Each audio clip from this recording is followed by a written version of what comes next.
प्रणाम। जय सद्गुरुदेव। मैं तंत्र सिंधु कुछ दिनों से साधना में व्यस्त होने के कारण आप लोगों को कोई भी जानकारी नहीं दे पाया, इसके लिए हमें क्षमा करें। आज आपके लिए हम विशेष जानकारी पितृश्राप दोष की शांति और उपाय के ऊपर लाए हैं, तो चलिए शुरू करते हैं।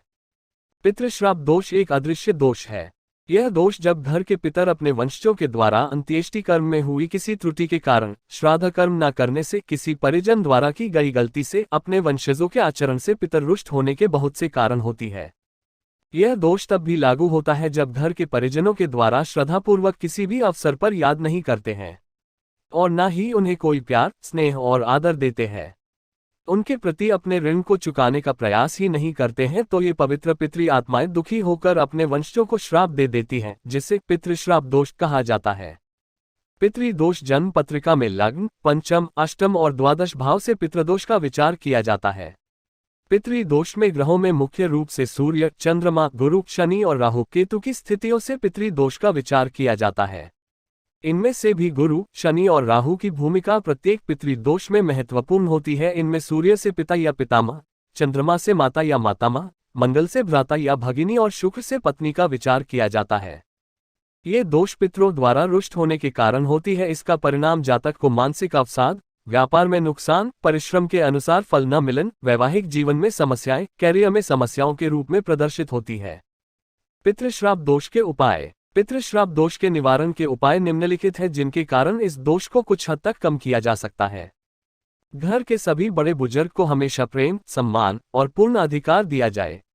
उनका आशीर्वाद लेने, उन्हें पूर्ण रूप से प्रसन्न एवं संतुष्ट रखने से भी निश्चित रूप से पितृदोष में लाभ मिलता है।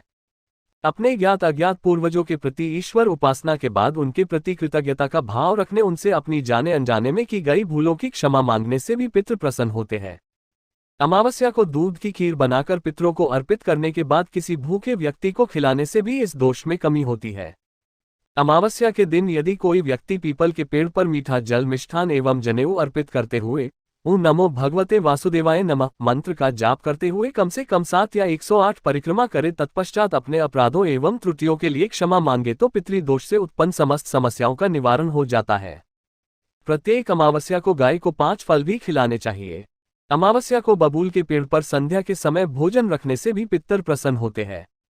पितृदोष से पीड़ित व्यक्ति को प्रतिदिन शिवलिंग पर जल चढ़ाकर महामृत्युंजय का जाप करना चाहिए। मां काली की नियमित उपासना से भी पितृदोष में लाभ मिलता है। आप घर में भोजन बनने पर सर्वप्रथम पितरों के नाम की खाने की थाली निकालकर गाय को खिलाने से उस घर पर पितरों का सदैव आशीर्वाद रहता है। घर के मुखिया को भी चाहिए कि वह भी अपनी थाली से पहला ग्रास पितरों को नमन करते हुए कौओं के लिए अलग निकालकर उससे खिला दे। पितरों के निमित्त घर में दीपक, अगरबत्ती को प्रातः काल पूजा के समय ओम पितरे नमः कम से कम 21 बार उच्चारण करें। श्रीमद् भागवत गीता का 11वां अध्याय का पाठ करें। पितृपक्ष अथवा अमावस्या के दिन पितरों को ध्यान करके सामर्थ्यानुसार ब्राह्मण पूजन के बाद गरीबों को दान करने से पितर खुश होते हैं। ब्राह्मण के माध्यम से पितृपक्ष में दिए हुए दान पुण्य का फल दिवंगत पितरों की आत्मा की शांति के लिए किया जाता है। ब्रह्मवैवर्त पुराण के अनुसार पिंडदान, तिलांजलि और ब्राह्मणों को पूर्ण श्रद्धा से भोजन कराने से जीवन में सभी सांसारिक सुख और भोग प्राप्त होता है। शनिवार के दिन पीपल की जड़ में गंगा जल, काला तिल चाकर आटे के द्वारा निर्मित चौमुखी दीपक जलाए और ओम पिपलाद मुनि मंत्र का जाप करते हुए पीपल की परिक्रमा करे। पीपल और बरगद के वृक्ष की पूजा करने से पितृदोष की शांति होती है। अपने पूर्वजों के प्रति अपने कर्तव्यों का पालन करने, उन्हें पूर्ण रूप से संतुष्ट करने, उनको प्रसन्न रखने वाले व्यक्ति पर हमेशा दैवी कृपा बनी रहती है। उसके कार्यों में कोई भी अवरोध नहीं होता है। उसकी सर्वत्र जय जयकार होती है। ओम नमो भगवते वासुदेवाय की एक माला का नित्य जाप करें। जब भी किसी तीर्थ पर जाएं तो अपने पितरों के लिए 3 बार अंजलि में जल से उनका तर्पण अवश्य ही करें। पितृपक्ष में अपने पितरों की याद में वृक्ष, विशेषकर पीपल लगाकर उसकी पूर्ण श्रद्धा से सेवा करने से भी पितृदोष समाप्त होता है। श्राद्ध पक्ष में पितृसूक्त का पाठ करने से पितृदोष की शांति होती है। इस पाठ को शाम के समय तेल का दीपक जलाकर करना चाहिए।